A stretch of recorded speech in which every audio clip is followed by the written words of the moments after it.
There's a phrase that I don't know where I heard it, but I think it's a pretty good one that describes the nature of a founder, whether it was creating a new concept like Lean or creating a startup, is profound beliefs loosely held, which means you're passionate about your ideas, but you're open to input and feedback to allow you to pivot or change or make the idea better. That's the nature of a startup. You have a series of hypotheses on day one, and you're focused on a direction. But as you get input, you might change or pivot or even restart. The same was true when we created the Lean Startup Method, and we created in the US, the National Science Foundation Innovation Corps, or a program called Hacking for Defense, or at Stanford, the Gordian Knot Center for National Security Innovation. Each one of those were either my idea or a set of us who had an idea that no one else shared at the time, but we had profound beliefs that we had some insight that would take it forward. And what you're looking for is evidence.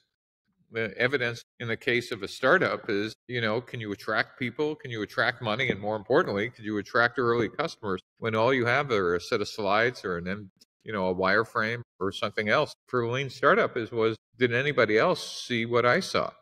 In that case, it was Eric Ries who became the first practitioner who said, well, yes, this solves a lot of problems. And then, like it was a 10-year overnight success. It took about 10 years before the rest of Silicon Valley went, well, this is a lot better than writing business plans. We can actually have a methodology to do this. So I'll go back to this concept of profound beliefs loosely held, which just means, passion and vision, but open to input as you get additional evidence. Does that make sense? Yes. How did you see the pattern, by the way? I mean, are there any Great question. Solution for the pattern? Yeah. So, this is even before AI became a thing. I always used to describe, one skill set of an entrepreneur, among others, is a neural net running in your background, which required ingestion of lots of data. So if you're just, focused on a single point, you'll sometimes miss some patterns that come about from looking at multiple areas. And so, that's one of the traits of great entrepreneurs. You're curious about a lot of things that might at the time see completely, disaggregated or not related. But again, if this neural net and pattern recognizer is running in the background, one day those things will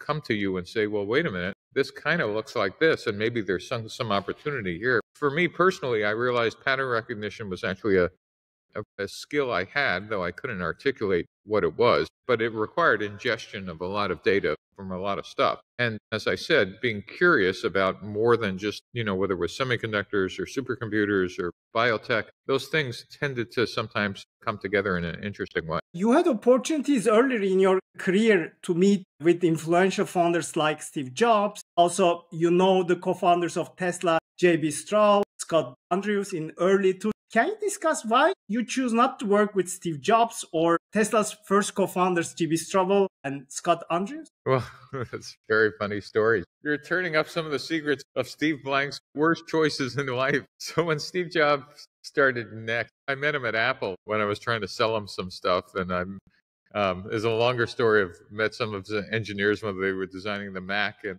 they actually designed one of the chips. I was manager of it in one of my chip companies. But Steve used to take people out for interviews and long walks. And back then, Next was in a town called Redwood City near the Bay. And we went for a walk. And about, 5 minutes into the walk, we both decided simultaneously that this would be a bad idea for me working for him. I decided that as a marketeer, that wouldn't be my job. My job would be to do whatever marketing Steve Jobs wanted to do. And Steve Jobs realized immediately that I wouldn't be doing what he wanted to do. And there could only be one marketeer in the company. So he said, what do you say we turn around and walk back? And when I came back, my friend, who was the VP of engineering at the time, John Rubenstein, said, that's the shortest interview I've ever seen Steve have. And I said, well, for good reason. So the answer was I didn't turn down working for Steve Jobs. He quickly decided, probably a nanosecond before I did, that this would be a bad idea. The Tesla story is actually more fun. After my 8th startup, I met somebody who was running, I think it was Nissan's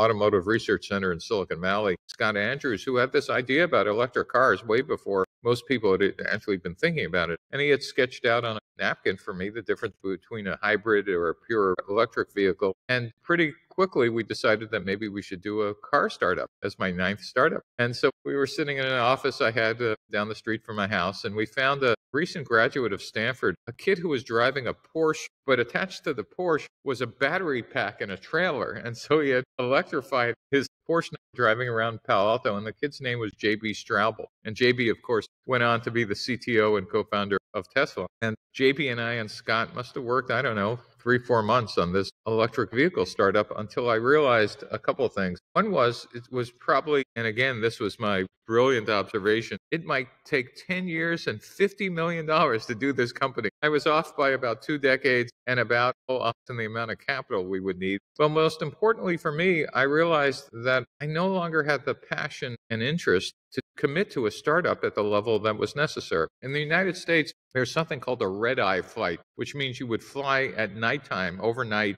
from one coast of the United States, from California to New York and vice versa, to make a meeting in the morning. And I would do that often when I was a passionate entrepreneur. I'd call somebody in the afternoon and from California, set up an 8 a.m. meeting, take a red-eye, and literally come back to California that same day because it was an important meeting. I realized after my 8th startup, I had become maybe too successful and too old to want to do that. And I was going to be competing with other entrepreneurs who would do that.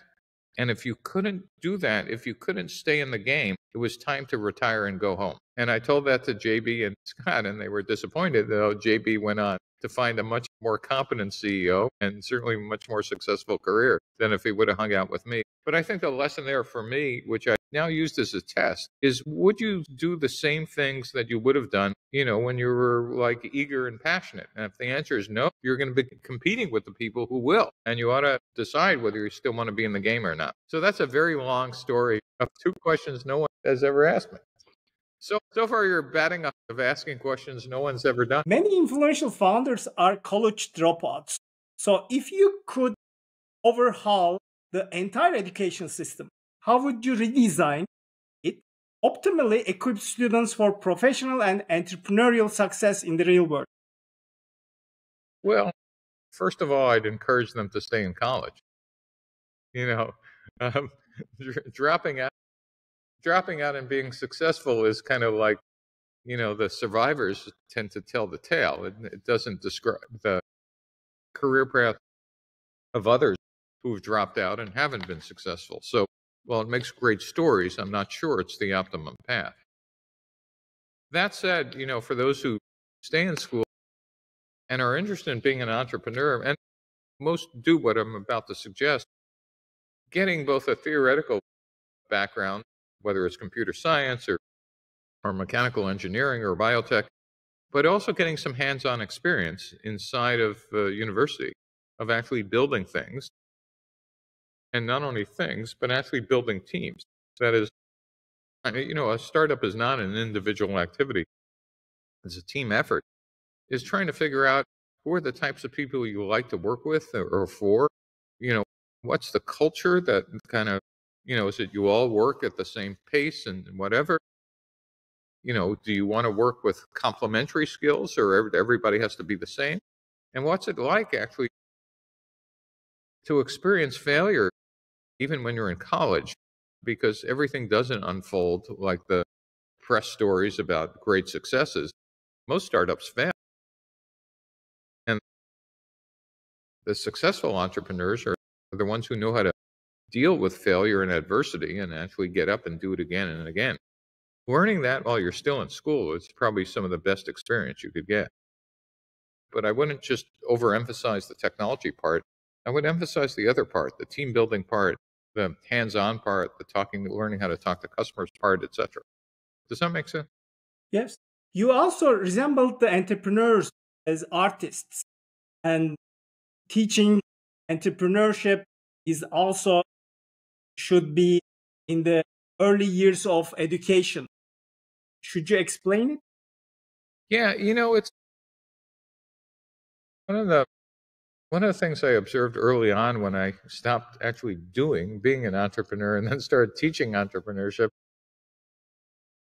was a couple of my friends, who knew me as an entrepreneur would laugh. They said, "Steve, you can't teach entrepreneurship, like you got to be born an entrepreneur. And I was kind of confused because I was teaching entrepreneurship, but I didn't really have, they were right. I really didn't have a theory about why was it that I thought you could teach, this endeavor to others. And so I started looking at what were some parallels to what I really believed was an art and a craft rather than, that is, being a founder. And we're talking about being a founder or a part of a founding team. It is not like being an accountant, right? It's, where there's a set of rules and day-to-day things, you know what to do, etc. Entrepreneurship and founders are closer to artists, as you said. And what I meant by that, you know, artists see things that other people don't. Musicians hear things and composers hear things that, other people don't. Authors can envision a novel and, it's basically for all of them, the art of creation of that art is simply getting out that passion and writing it down and putting it in place. Or a painter is exactly that. In fact, the best story is when someone went to Michelangelo's studio and they saw a 12-foot block of marble and they said, "What's that?" And Michelangelo was reported to say, "Well, that's the most beautiful sculpture in the world." And they said, "It's a 12-foot block of marble." And he said, "Come back in 3 years." And they came back in 3 years, and that 12-foot block of marble had been transformed into something called the Pieta, which, if you've seen it in Rome, is the most beautiful sculpture in the world. And they said, "How did you do that?" And he said, "I just removed the stone around it." Well, that's what founders do.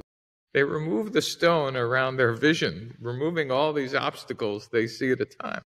And so if you think about how do artists get trained, I started thinking about what did we learn how to train artists? Well, starting in the Renaissance, we realized that the best way to train artists was, first of all, apprenticeship. That is, you would sit at the feet of a master and you would start to do things, right? Yes, you would learn some theory, but you would actually get hands-on in practice.